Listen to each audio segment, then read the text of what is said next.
ছোট্ট বন্ধুরা, আজকে আমার একটা গল্প বলবো, শুনবেন মনোযোগ দিয়ে। ছোট্ট বন্ধুরা অনেক লম্বা ভিডিও বানাই, তো এই জন্য আপনাদের ভালো লাগে না। ছোট্ট বন্ধুরা, আমার যখন 9 মাস, তখন আমার বাবাকে আমি হারিয়ে ফেলছি। মানে আমার আল্লাহ তাআলা তার কাছে নিয়ে গেছেন। তো ছোট্ট বন্ধুরা, আমি ছোটোর থেকে দেখেছি আমার মা কি কষ্ট করেছেন। তো ছোট্ট বন্ধুরা, বাবা হারানোর কি জ্বালা আমি জানি।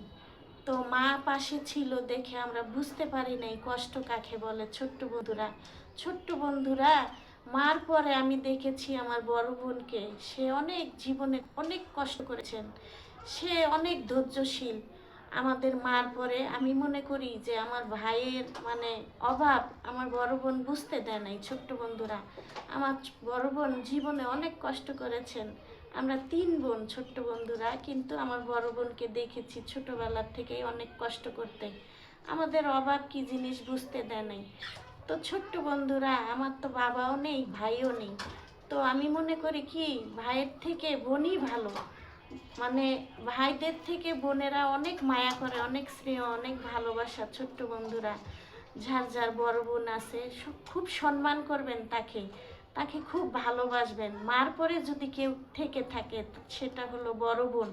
সেই বোনের জন্য বেশি বেশি ইবাদত করবেন, সওয়াব হবে। ছোট্ট বন্ধুরা, নামাজ পড়ে সেই বোনের জন্য দোয়া করবেন। আসসালামু আলাইকুম ছোট্ট বন্ধুরা।